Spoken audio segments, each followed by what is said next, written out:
¿Me escuchan y ven? Sí. Vale, bueno, vamos a comenzar. Era un problema en el que teníamos refrigerantes 134A y se sometía a un ciclo de refrigeración de Carnot, en el cual teníamos 0.8 kilogramos de este refrigerante. La temperatura de la fuente de alta temperatura es 20 grados centígrados y la temperatura de la fuente de baja temperatura es menos 8 grados centígrados. Al final del proceso de rechazo de calor, tenemos líquido saturado. El trabajo neto de entrada es de 15 kilojoules. Me preguntan la presión al final del proceso de rechazo de calor y me preguntan, permítanme tantito, y me preguntan la masa de vapor que se tiene al final del proceso de aceptación de calor, ¿sí? Entonces, veíamos que en nuestro proceso de refrigeración terminaba entonces a 20 grados centígrados con un líquido saturado, ¿sí? Y bueno, repasando el proceso, entonces el proceso iniciaba con una expansión isotérmica, a la temperatura de menos 8 grados centígrados desde el estado 1 hasta el estado 2. El otro dato importante es que se hacía en la zona de mezcla, el proceso se llevaba a cabo en la zona de mezcla líquido-vapor. Entonces, estábamos abajo de la campana para un diagrama temperatura-volumen para refrigerante 134A. Entonces, recordando, tenemos que es un proceso de expansión isotérmica de 1 a 2, de 2 a 3 es un proceso de compresión adiabática, de 3 a 4 es un proceso de compresión isotérmica con rechazo de calor, y de 4 a 1 una expansión adiabática. Entonces, en nuestro estado 4, nuestro estado final, después del proceso de rechazo de calor, tenemos que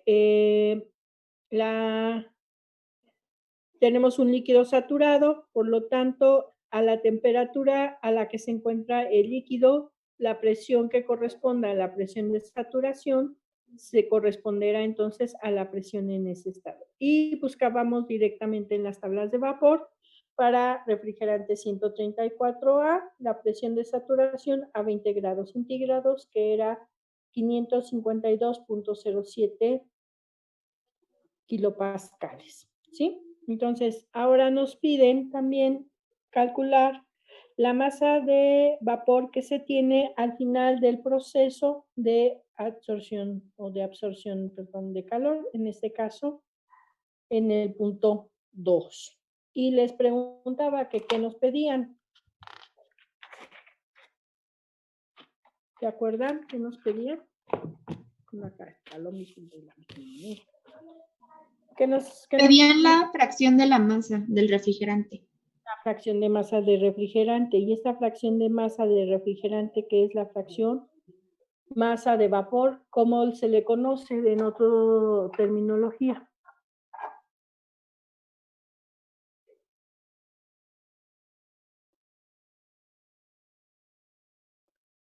¿No se acuerdan? Aquí voy a determinar la cantidad de masa en forma de vapor que tengo. ¿Cómo le llamo a eso? Es una fracción masa, es la masa de vapor con respecto a la masa total. ¿Cómo se le conoce también a eso?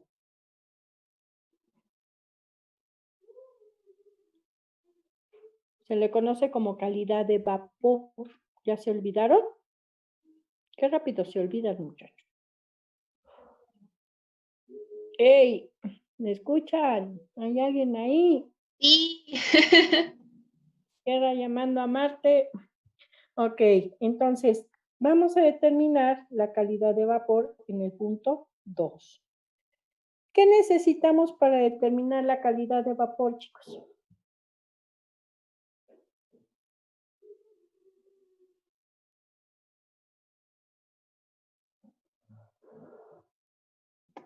El calor de salida. El calor de salida, más bien que sería el calor de entrada. Ajá, sí, perdón, el de entrada. Y ¿Y qué más? la entalpía, entropía.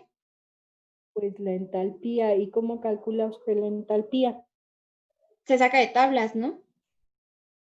Ujú. Pero ¿por qué necesitamos la entalpía? Pues porque o sea, es el cambio de temperatura que se está haciendo para que llegue a ese estado, ¿no? No. ¿Qué entalpía necesitamos si es que necesitamos una entalpía? Del vapor ¿El sobre vapor? prueba. ¿No? No. No. Permítanme tantito, tengo que arreglar un asunto, rápidamente. Permítanme tantito.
Perdón, chicos, ya regresé. ¿Me escuchan? Sí. No se vayan. Sí. Ok, bueno. Entonces, necesitamos calcular el calor de entrada. Ajá. Y para calcular la cantidad de masa que, que está convirtiéndose o que está absorbiendo el calor, necesitamos otra fórmula. Me decían que una en la que estuviera implicada la entalpía. Primero, ¿cómo calcularían la cantidad de calor que está entrando al sistema, al refrigerante? En este caso, nuestro sistema es el refrigerante. ¿Cómo lo calcularían?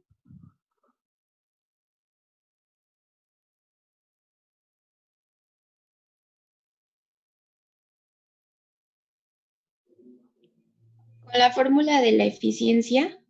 Ajá, en este caso sería el coeficiente de desempeño, ¿verdad?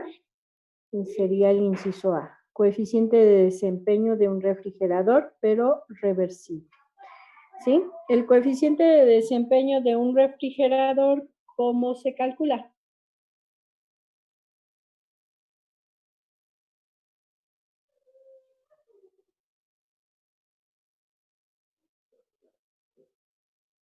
Pues la cantidad de calor que deseo sacar entre el trabajo neto de entrada. ¿Ya se acordaron? ¿Ya se acordaron, chicos? Voy a No. recordar. Sí, pero que no era el de 1 entre En general es este. Y es el que me sirve, ¿no? Porque de esta manera yo entiendo que de aquí puedo despejar. Ahora, me dan el trabajo neto de entrada, que son 15 kilojoules, ¿no? El trabajo no lo tengo aquí anotado, pero bueno, trabajo neto de entrada eran 15 kilojoules.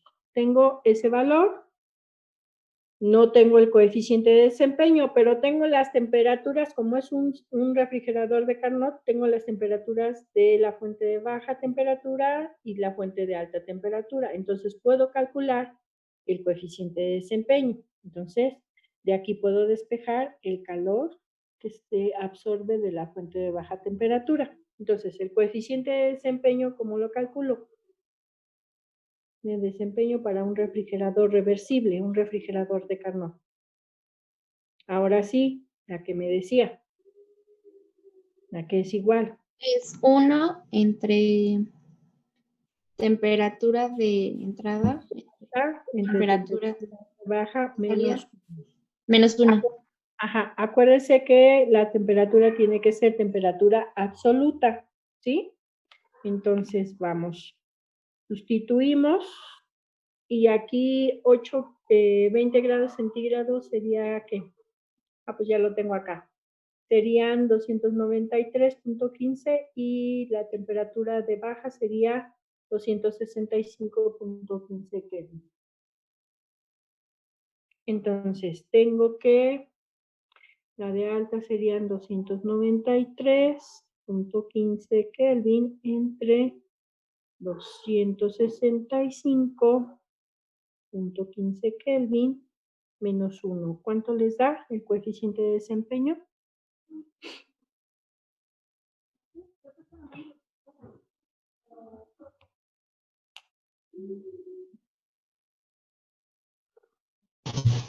Me da 9.4696.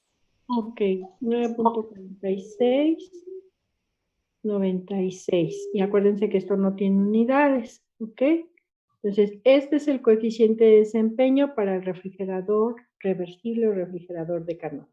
Ahora, ya tengo el coeficiente de desempeño, tengo el trabajo neto de entrada, puedo despejar el calor de entrada en el evaporador del refrigerador. Entonces, despejando, tengo que calor de entrada al refrigerador es igual a trabajo neto de entrada por coeficiente de desempeño. Coeficiente de desempeño del refrigerador reversible por trabajo neto de entrada.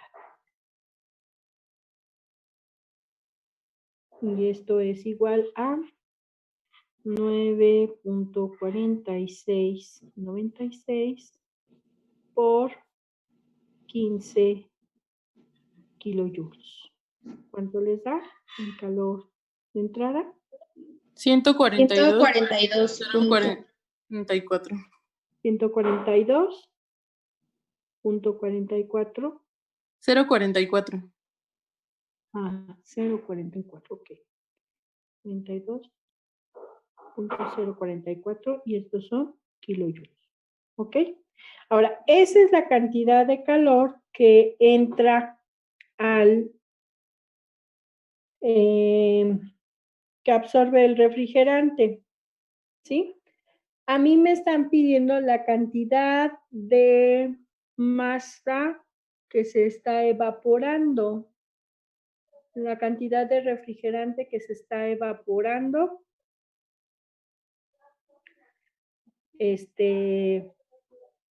con esta cantidad de calor. ¿Cómo lo determinaría?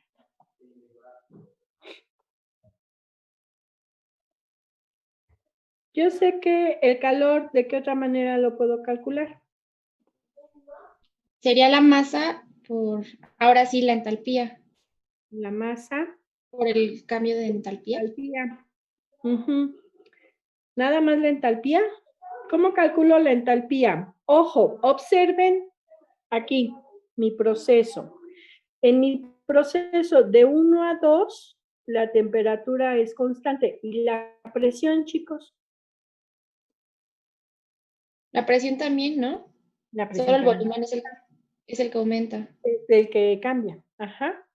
Entonces, ahora, yo sé que el calor lo puedo calcular por, ¿qué más? ¿Qué más?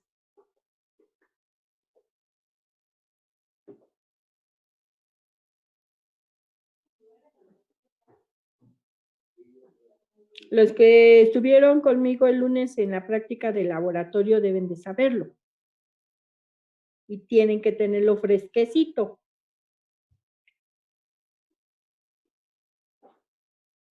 Por la capacidad calorífica a presión constante por el cambio de temperatura.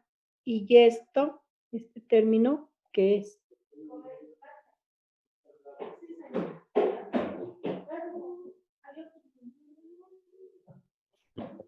No se amontonen para contestarme, no, con uno que me conteste, con eso me doy por bien servida. ¿Es la capacidad calorífica? Ah, no. Y estoy diciendo que para calcular cualquier cantidad de calor era la masa por la capacidad calorífica por el cambio de temperatura. Y la capacidad calorífica por el cambio de temperatura, ¿qué es?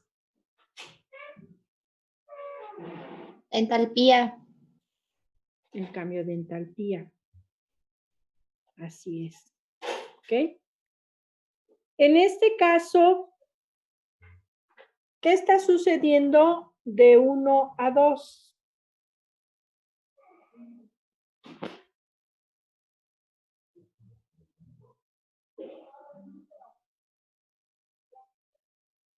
Una expansión adiabática.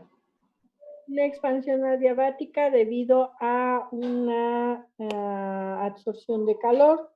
Ajá.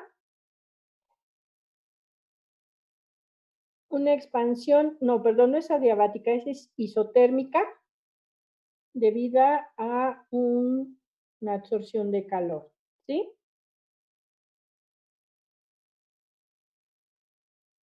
Como consecuencia de este proceso de expansión adiabática debido a la absorción de calor, ¿qué sucede cuando llego al estado 2? ¿En qué fase estoy en el estado 2? Vapor saturado, no. Sí, vapor. Sí, vapor Sí, saturado, vapor sí, saturado. porque bueno, no vapor, no estoy acá exactamente, de hecho estoy en una zona, estoy en la mezcla, ¿sí? Si fuera vapor saturado, estaría precisamente sobre la línea de vapor saturada, pero no estoy sobre la línea de vapor saturado, estoy un poquito antes, entonces todavía tengo mezcla. Pero entonces, para que haya pasado de 1 a 2, una fracción de lo que tenía aquí como líquido saturado se evaporó. Me están pidiendo esa cantidad de masa, o sea, de esta fórmula me están pidiendo la cantidad de masa que se está evaporando debido a esta cantidad de calor, ¿sí? Por lo tanto, esta entalpía, ¿a qué se refiere?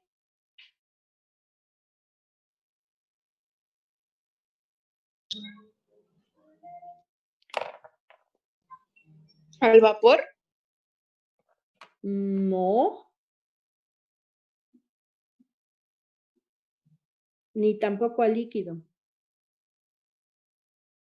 No sería ni la entalpía del líquido saturado, ni sería la entalpía del vapor saturado. Es una cantidad de calor que se necesita para que se evapore.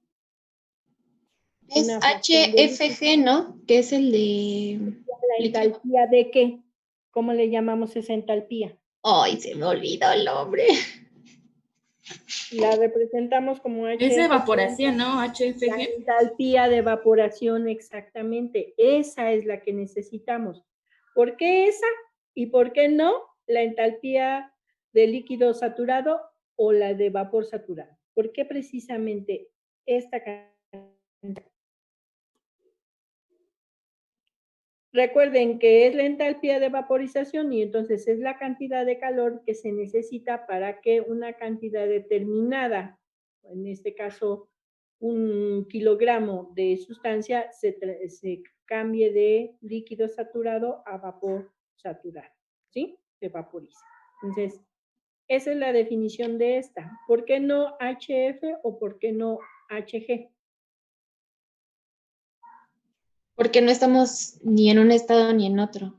Estamos como, o sea, está en el proceso de evaporarse, ¿no? Estamos en el proceso. Esto es, si yo tuviera HG solito, sería la cantidad de calor que necesito para mantener el estado de vapor saturado. Y si yo tuviera HF solito, sería la cantidad de calor que necesito para mantener el líquido saturado. ¿Sí se entiende la diferencia del concepto? Sí, ¿Y ya lo anotaron? ¿Y ya lo anotaron la pregunta de los $10,000? Porque si lo anotan, se acuerdan que lo anotaron. Y se acuerdan que lo anotaron en algún lugar y luego van y lo revisan y se acuerdan otra vez de cuál era el concepto.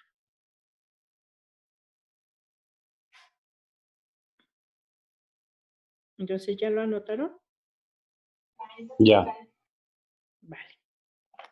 Entonces, voy a necesitar la cantidad de calor que necesito para evaporar una masa, en este caso es 1 kilogramo, de el líquido saturado a vapor saturado. Entonces, voy a utilizar esta cantidad de calor. ¿De dónde sacó esta cantidad de calor específica? ahora sí en las tablas, en la parte de refrigerante 134A, ¿Pero a qué condiciones? a una temperatura de menos 8 grados centígrados. Así es, a una temperatura de menos 8 grados centígrados buscamos la entalpía de vaporización para el refrigerante 134A. ¿Y cuánto vale HFG? Voy a cambiar de hoja, ¿eh? 204.52 kilojoules sobre kilogramo. Ok, entonces HFG vale 204.52 son kilojoules sobre sobre kilogramo. kilogramo. Ajá. Acuérdense que nosotros lo representábamos como H mayúscula con rayita arriba, ¿sí? Y que esto era igual que HF, para que no se me vayan a confundir. ¿Ya lo tienen presente? Sí, Vale. Ahora, entonces puedo calcular la masa de refrigerante evaporado, ¿sí? Multiplicando por la entalpía más bien dividiendo el calor entre la entalpía de vaporización del refrigerante a la temperatura de menos 8 grados centígrados, ¿vale? Entonces, de aquí despejo y obtengo la masa de refrigerante evaporado, que sería el calor absorbido entre la entalpía de vaporización del refrigerante a menos 8 grados centígrados. Y entonces, sustituyendo, estos son 142.044 kilojoules entre 204.52 kilojoules sobre kilogramo. Entonces, kilojoules sobre kilojoule, y con extremos me quedan kilogramos. ¿Cuántos kilogramos fueron? 0.6945 kilogramos. ¿Sí? Y entonces ahora me están pidiendo que calcule la fracción de... Se escucha muy bajito. Perdón, me están pidiendo que calcule la fracción de masa que se está evaporando. Simplemente calculo la calidad de vapor en este punto, en el punto 2, y sería la masa evaporada entre la masa total. Y de esa manera tengo la fracción masa que se está evaporando. Entonces, fracción masa, que es igual a calidad de vapor y que es igual a la masa evaporada entre la masa total. Esto es igual a 45 kilogramos entre 0.8 kilogramos. ¿Y cuánto les dio? 0.868. 0.868. Si lo quiero representar como porcentaje de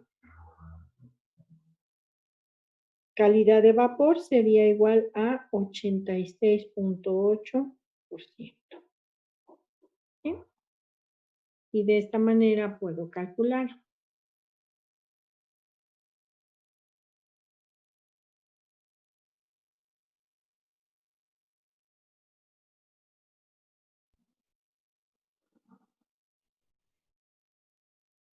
No se escucha. No es que no estoy diciendo nada. Ah, Ok, bueno, ¿ya terminaron de copiarlo? ¿Ya lo tienen? Un segundo, profesora.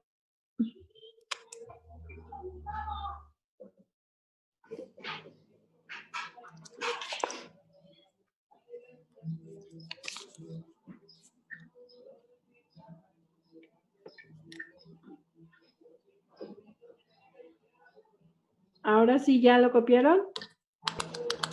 Casi. Vale, entonces les dicto otro. Espera, es que estoy buscando, amigo.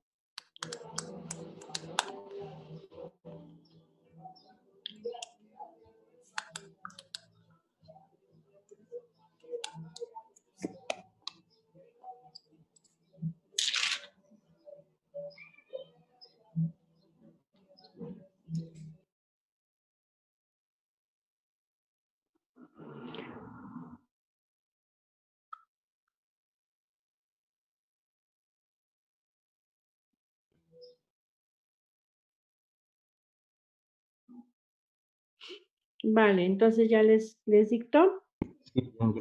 Se utilizará una bomba de calor. Se utilizará una bomba de calor para calentar una casa durante el invierno. Para calentar una casa durante el invierno. Coma.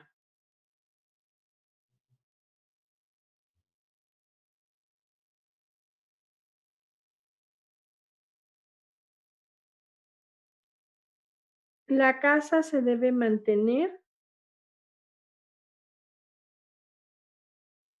a 21 grados centígrados. La casa se debe mantener a 21 grados centígrados todo el tiempo. La casa se debe mantener a 21 grados centígrados todo el tiempo.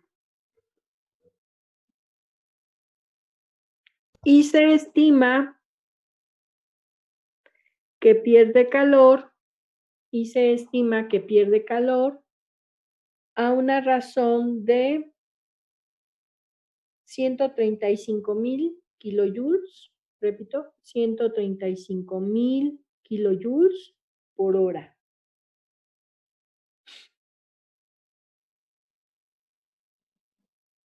Cuando la temperatura exterior desciende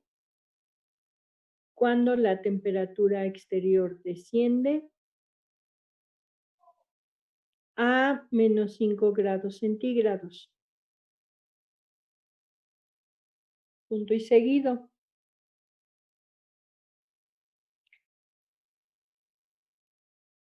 Determine la potencia mínima requerida.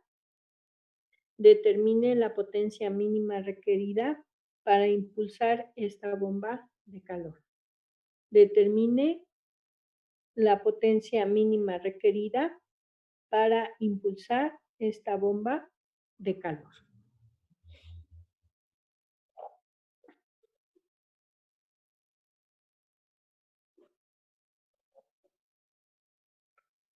¿Listo, chicos? Les doy entonces 5 minutos para resolverla. Corre ¿A qué tiempo. razón se pierde el calor, profesora? Se pierde el calor a 135,000 kilojoules por hora.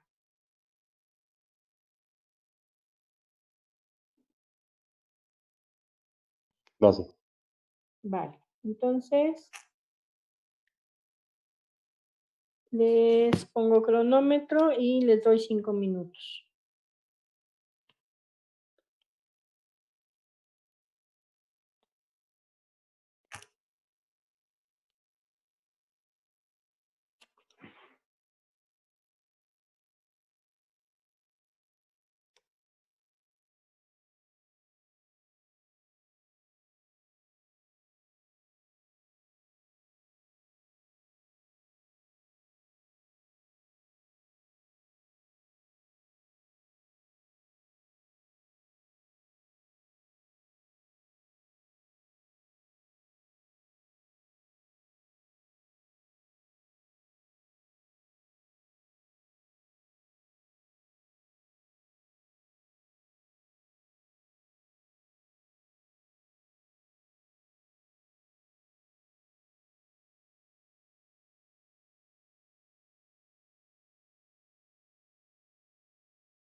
Creo que se trabó la profesora.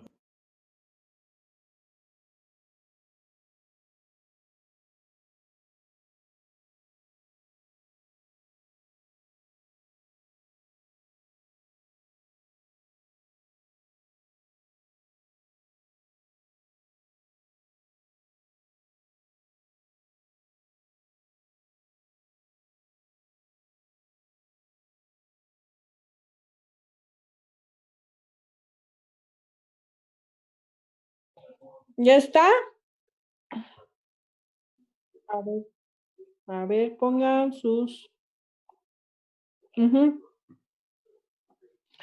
Y a ver, espérenme tantito. Que como me moví de lugar. Ujú. Sí, ok. Ok. Sí. Ángeles Gutiérrez.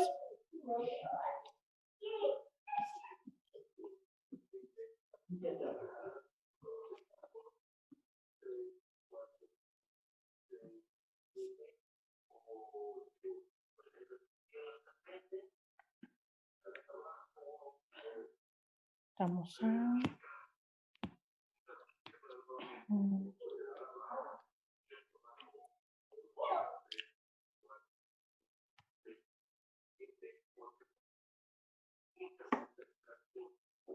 Tiempo, chicos.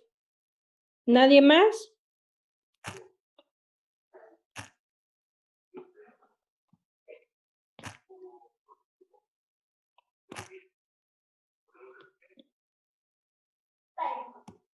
Tiempo, chicos. ¿Nadie más?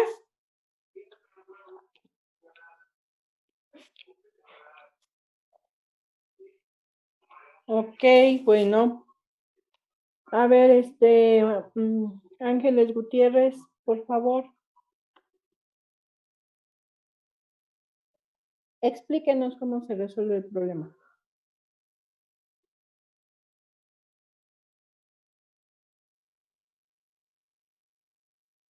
Ah, ok, vale, sí. Profesora, ya falta un minuto Para... para que termine la expire. sesión. Ah, sí. Terminamos la sesión, empezamos otra luego con el mismo ID, ¿vale? Ok.